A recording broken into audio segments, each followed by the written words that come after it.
In the bustling heart of New York City, where skyscrapers pierced the sky like giant middle fingers to gravity, there was this mega-rich dude named Alex Harlan. He was the big cheese, the CEO of Harlan Tech, a billion-dollar empire churning out gadgets that made folks' lives easier, or so he thought. But lately, whispers in the boardroom had him paranoid as hell. Sales were tanking, secrets leaking like a sieve, and his employees? They were acting shady, dodging eye contact in the elevators. Alex ain't no fool. He built this from a garage startup in Brooklyn. So one night, chugging a cold brew in his penthouse, he hatched a wild plan. "Screw the suit," he muttered. "I'm going undercover as the janitor. Time to see who's really loyal and who's stabbing me in the back." With a fake beard, ratty overalls, and a mop bucket, Alex stepped into his own company the next day, ready to uncover the dirt, literally and figuratively. Little did he know, this stunt would blow up his world, exposing betrayals that hit closer to home than he ever imagined. Alex Harlan had always been the kind of guy who rolled up his sleeves, literally and figuratively. At 38, he still looked like the scrappy kid from Flatbush who'd coded his first app in a basement, while his mom worked double shifts at the diner. That app turned into Harlan Tech, a sleek empire of smart home devices, security systems, and AI assistants that now sat in millions of homes across the country. The company was worth north of $4 billion, and Alex owned 60% outright. Private jet, Tribeca penthouse with floor-to-ceiling windows overlooking the Hudson, the whole 9 yards. But success had a funny way of making everything feel hollow. The boardroom had become a theater of fake smiles and sharper knives. Quarterly calls felt scripted, numbers were massaged, and every time someone said synergy, Alex wanted to throw his laptop out the window. Worse, leaks were happening. Product designs showing up on sketchy overseas sites weeks before launch, client lists mysteriously landing in competitors' inboxes. Someone inside was selling him out. He trusted almost no one anymore. Not the VP of engineering who'd been with him since day one, not the head of sales who golfed with investors every weekend, not even his own COO Marcus, who'd once crashed on Alex's couch when they were broke and eating ramen. The paranoia crept in slow, like damp rot in expensive hardwood. One rainy Tuesday evening, Alex sat alone in his living room, 35th floor, city lights smearing across the glass. He poured another whiskey and stared at the employee directory on his tablet. 4,000 names. 4,000 potential traders. That's when the idea hit him, not as a crazy whim, but as the only move left. He'd become invisible. Not a ghost in the machine, but a guy pushing a mop. New janitor starting next week. No one would look twice at the quiet dude in the gray jumpsuit emptying trash cans at 6 a.m. He'd see the real conversations, the eye rolls when the boss wasn't around, the side deals in the break room. If loyalty still existed in his company, he'd find it. If betrayal ran deep, he'd catch it red-handed. Alex smirked into his glass. "Time to clean house," he said to the empty room. Then he started making calls to set it all in motion.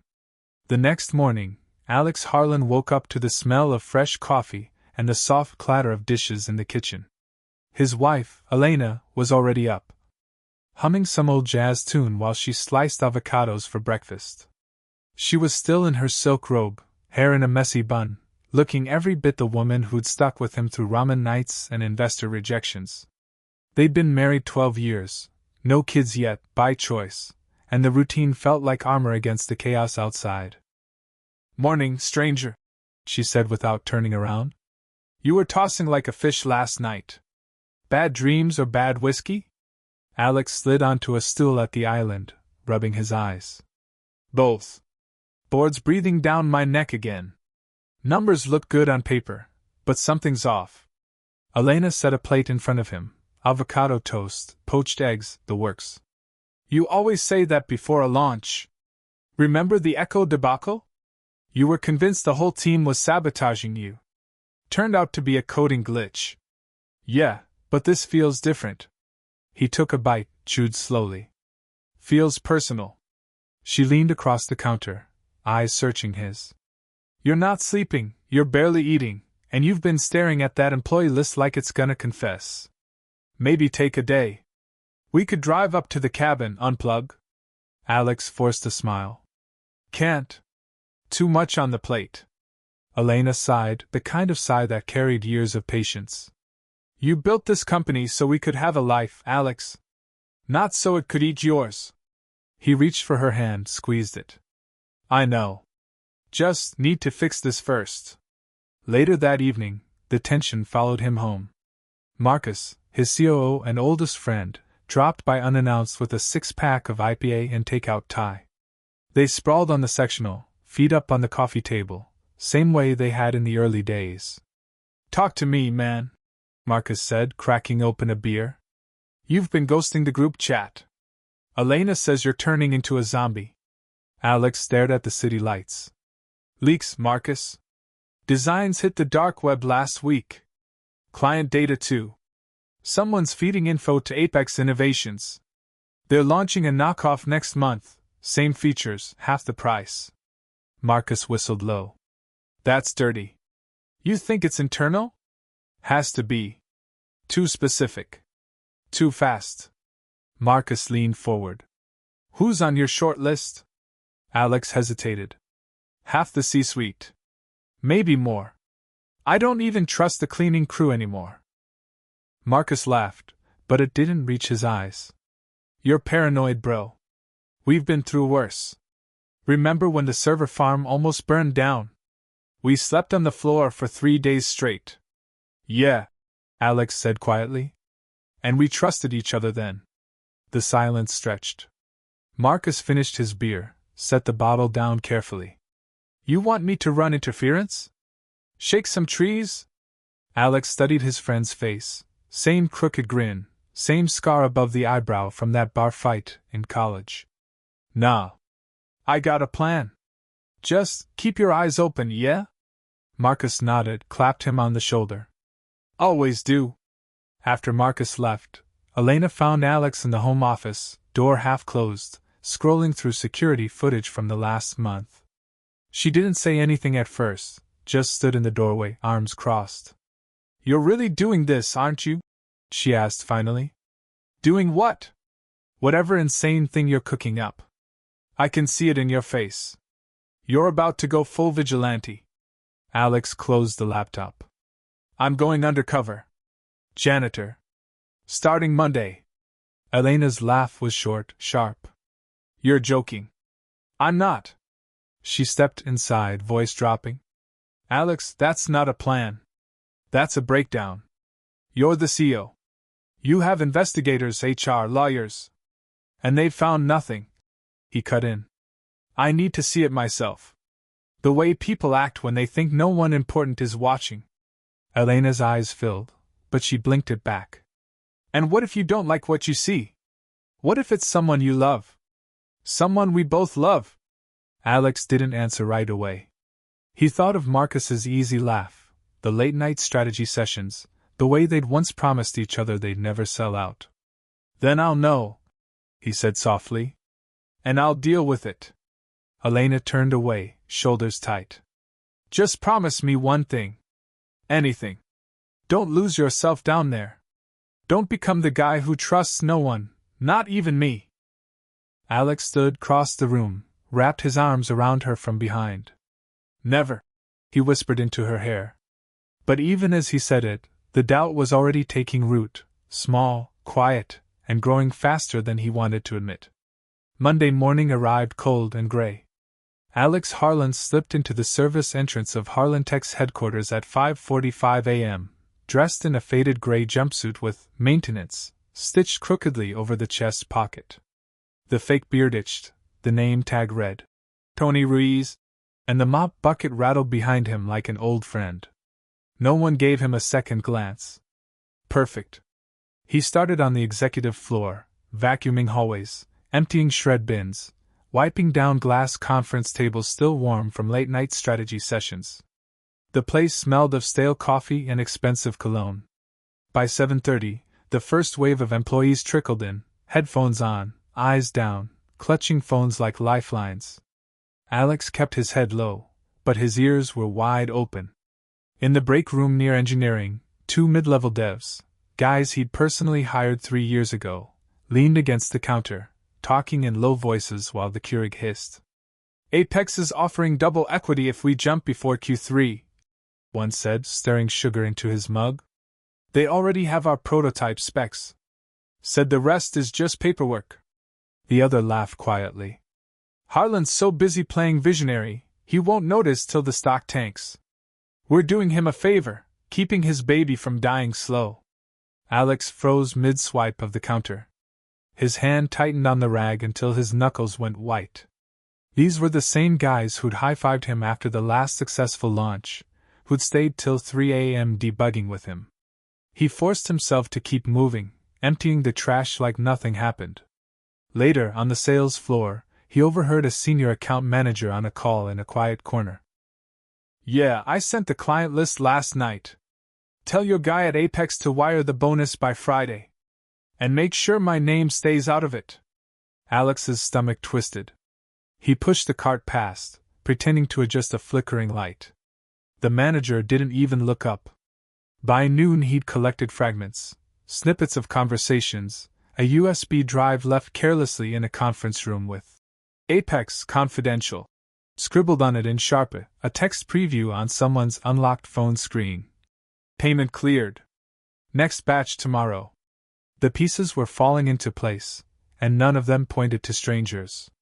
They pointed to people he'd trusted with his dream. He ducked into a supply closet during lunch, leaned against the shelves of bleach and paper towels, and let the weight settle. The betrayal wasn't abstract anymore. It had faces. Voices. Laughs he recognized. Alex pulled out his burner phone, thumb hovering over Elena's number. He wanted to call her, to hear her voice tell him he was wrong, that it was all paranoia. But the words from the break room kept replaying. He pocketed the phone. Not yet. He still had floors to clean. And more cracks to find. The days blurred into a grinding routine. Alex, Tony now, arrived before dawn, pushed his cart through silent corridors, and listened. What started as isolated whispers grew into a chorus. By Wednesday he mapped the pattern. Mornings were quiet, but lunch hours and after 6 p.m. were when the real business happened. In the stairwells, in the shadows of the parking garage, in empty conference rooms with blinds half-drawn, deals were cut in plain sight because who pays attention to the guy wiping fingerprints off glass? He caught the engineering lead, Priya, slipping a thumb drive to a junior designer in the copy room. Upload this to the secure drop tonight, she murmured. Apex wants the firmware update code by Friday. They're prepping the demo. Alex's mop paused mid-stroke. Priya had been one of his first 10 hires. She'd cried at the company's 5th anniversary party when he gave her a surprise bonus to pay off her student loans. Thursday morning he found it posted on a senior VP's monitor. Wire $150K to Cayman ACCT number 4782, bonus cleared. The VP himself walked in, saw Alex emptying the trash, and barely nodded before crumpling the note and tossing it. Alex fished it out later, photographed it with his burner, heart hammering. The worst came Friday evening. He was cleaning the executive suite when Marcus arrived, late, tie loosened, carrying 2 paper bags from the deli down the block. Marcus didn't knock, he just walked into the CEO's empty office like he owned it, which, in a way, he did every day Alex wasn't there. Alex ducked behind the half-open supply door in the hallway, close enough to hear. Marcus set the bags down, pulled out his phone, hit speaker. Yeah, it's me, he said. Harlan's distracted, thinks he's got a leak, running around like a headless chicken. We're good for another month at least. A voice on the other end, smooth, accented, unfamiliar. The board's getting restless. They want the full IP dump before the shareholder vote next quarter. You promised. I'll deliver, Marcus replied.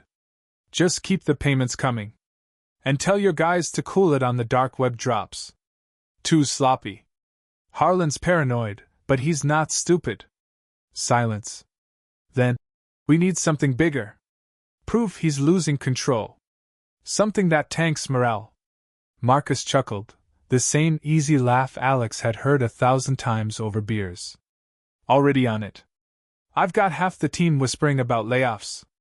By next week they'll be updating resumes. When the stock dips, the board will beg for a buyout. Apex slides and clean. Alex felt the floor tilt. His oldest friend. The guy who'd carried him home after his dad's funeral. The one who'd said, "We're in this together, forever." He stayed frozen until Marcus left, whistling. Then he slid down the wall, back against metal shelves, breathing shallow. The betrayal wasn't just employees anymore. It was the nucleus. The one person he'd never questioned. Saturday he called in sick, first time in 7 years. Elena found him on the balcony, staring at nothing. "You okay?" she asked softly. He shook his head. "It's Marcus." She went still. "What do you mean?" "He's selling us out. To Apex. Coordinating the whole thing." Elena sat beside him, took his hand. "How sure are you?" 100%. Tears welled in her eyes. "He was family." "Was?" Alex echoed. That night he didn't sleep. He sat in the dark office, burner phone in one hand, the other clenched around a photo of him and Marcus at 22, grinning, arms around each other outside their first shitty office space. The picture cracked under his grip. Monday he went back as Tony. But something had shifted. The mop felt heavier. The lies he overheard weren't just noise anymore, they were knives twisting in an open wound. He started collecting hard evidence, photos of documents left out, audio snippets on his hidden recorder, timestamps of every conversation. He wasn't cleaning anymore. He was building a case. And every night, when he came home smelling of bleach and betrayal, Elena held him without asking questions. Because she knew the next part, the confrontation, was coming, and it would break something that might never heal. The evidence piled up like garbage in an overflowing bin. Photos. Recordings. Bank transfer screenshots Marcus had carelessly left on his desk one night. Alex had it all: timestamps, voices, dollar amounts. Proof that the man he'd called brother was gutting the company from the inside for a fat payout and a cushy executive seat at Apex. But knowing wasn't the same as accepting. That Tuesday night, Alex came home late, still in the jumpsuit, smelling of industrial cleaner and defeat. Elena was waiting in the living room, lights dim, a glass of red already poured for him. She took one look at his face and knew. He dropped onto the couch without taking off his shoes. The fake beard lay discarded on the coffee table like shed skin. "It's worse than I thought," he said, voice flat. "It's not just Marcus. It's everyone I built this with. Half the leadership team's in on it. They've got contingency plans, NDAs shredded, exit interviews already scripted. They're waiting for the stock to crater so they can cash out their options before the buyout announcement." Elena sat beside him, close but not touching. "And Marcus?" Alex stared at the floor. "He's the architect. Been feeding Apex since before the last funding round. Said in one call he's saving the company from my ego." "My ego." A laugh escaped him, bitter, broken. "I gave him everything. Shares. Title. Trust. And he's selling it for a signing bonus and a corner office with a view." Tears came then, hot and sudden. He didn't fight them. Just let them fall onto the gray fabric of his knees. Elena wrapped her arms around him, held tight while his shoulders shook. "I feel like an idiot," he whispered. "I built a family here. Thought loyalty was real. Turns out I was the only one who believed it." She stroked his hair. "You're not an idiot. You're human. You trusted people who didn't deserve it." He pulled back, eyes red. "What if there's nothing left worth saving? What if I walk away tomorrow and the whole thing collapses anyway?" Elena cupped his face. "Then you start over. But not tonight. Tonight you grieve what you thought you had." Alex nodded, numb. He stood, walked to the window, pressed his forehead to the cold glass. Below, the city glittered, indifferent, endless. Up here, everything he built felt like ash in his mouth. For the first time in years, the man who'd once dreamed bigger than anyone he knew felt small. Smaller than the janitor he pretended to be. Rock bottom wasn't the betrayal. It was realizing he'd been cleaning up after people who never intended to stay. The next morning, Alex woke before the alarm, the city still dark outside the windows. His eyes were swollen from crying, but something else had settled in overnight: quiet, cold fury. Not the wild kind that makes you punch walls. The kind that sharpens focus. He showered, shaved off the fake beard completely, and stood in front of the mirror in just a towel. The man looking back wasn't Tony the janitor anymore. He wasn't even the paranoid CEO from 2 weeks ago. He was someone new. Someone who'd seen the rot and decided to burn it out instead of letting it spread. Elena found him in the kitchen at 5 a.m., already dressed in a plain black hoodie and jeans, no suit, no power tie. Coffee was brewing. She didn't ask questions, just poured him a mug and sat across from him. "I'm done hiding," he said. "I'm ending this today." She nodded slowly. "How?" "Evidence first. I've got enough to bury them legally: recordings, documents, timestamps, bank trails. But I'm not going to HR or the board. They're compromised too. I'm going straight to the FBI. Corporate espionage, wire fraud, trade secret theft. Federal level." Elena's eyebrows lifted. "You sure? That's nuclear." "Exactly." They lit the fuse. "I'm just handing them the match." He pulled out his laptop, opened an encrypted drive he'd been building in secret. Files organized by date, person, crime. He attached everything to a draft email addressed to the FBI's white-collar crime division in New York. Subject line: "Urgent, ongoing corporate espionage at Harlan Tech, CEO reporting." Before hitting send, he looked at Elena. "If this blows up, the company might not survive the scandal. Stock'll tank. People will lose jobs. Including good ones who had nothing to do with it." She reached across the table, took his hand. "Then you rebuild it better. With people who actually deserve to be there. You've done it once. You can do it again." Alex exhaled, long and slow.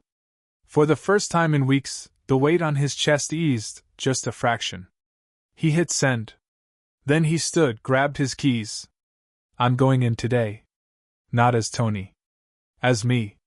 They think I'm still clueless. Let's see how they act when the boss walks through the door and knows everything." Elena rose, hugged him tight. "Be careful. And come home tonight."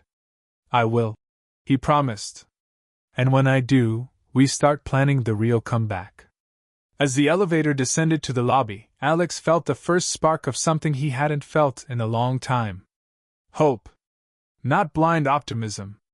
Hard-earned, battle-tested hope. The kind that says, "They broke me once. They don't get a second chance." He stepped out into the crisp morning air, no mop bucket this time. Just a man ready to take his company back. Alex Harlan walked through the revolving doors of Harlan Tech at 9:15 a.m. sharp. No jumpsuit, no mop, no fake beard. Just a charcoal suit, crisp white shirt, no tie. Heads turned in the lobby. Whispers rippled like wine through tall grass. He didn't smile. Didn't nod. He rode the elevator straight to the executive floor, security badge clipped to his lapel like a badge of war. The glass doors to the main conference room were already closed for the weekly leadership huddle. Through the frosted panels he could see them, Marcus at the head of the table where Alex usually sat, Priya tapping notes on her tablet, the VP of sales laughing at something on his phone. All of them relaxed? All of them thinking the boss was still clueless, probably holed up in his penthouse nursing paranoia. Alex pushed the doors open hard enough that they banged against the stops. The room froze. Marcus looked up first, smile faltering mid-sentence. "Alex? You're back early." Alex didn't answer. He walked to the front, picked up the remote, and clicked play on the wall screen. The first clip rolled, Marcus in Alex's own office, on speakerphone, promising Apex the full IP dump. The room went dead silent except for Marcus's recorded voice. "When the stock dips, the board will beg for a buyout. Apex slides and clean. Priya's face drained of color.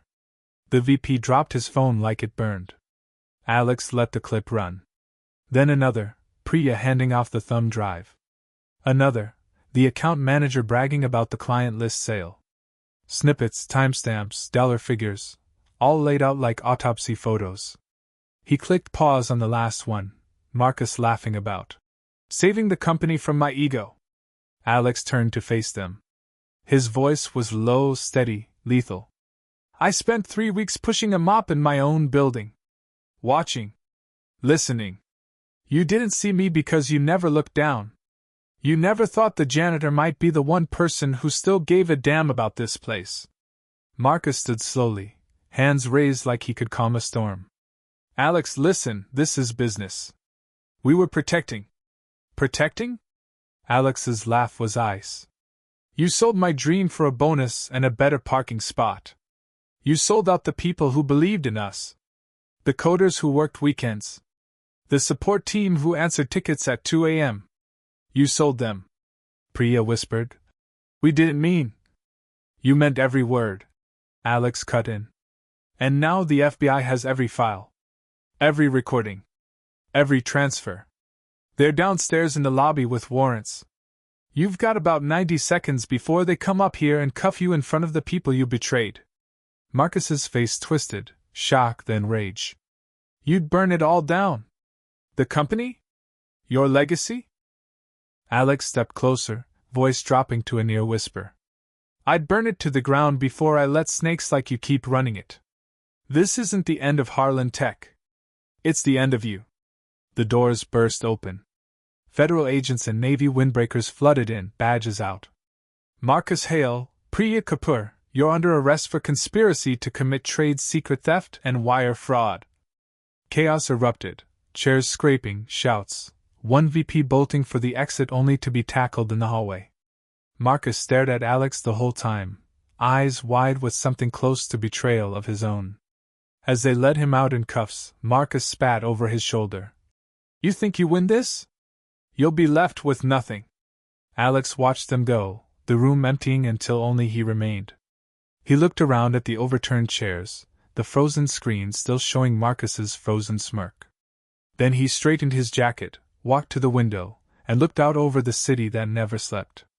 Not nothing, he said to the empty room. Just the truth. The dust settled fast after the arrests.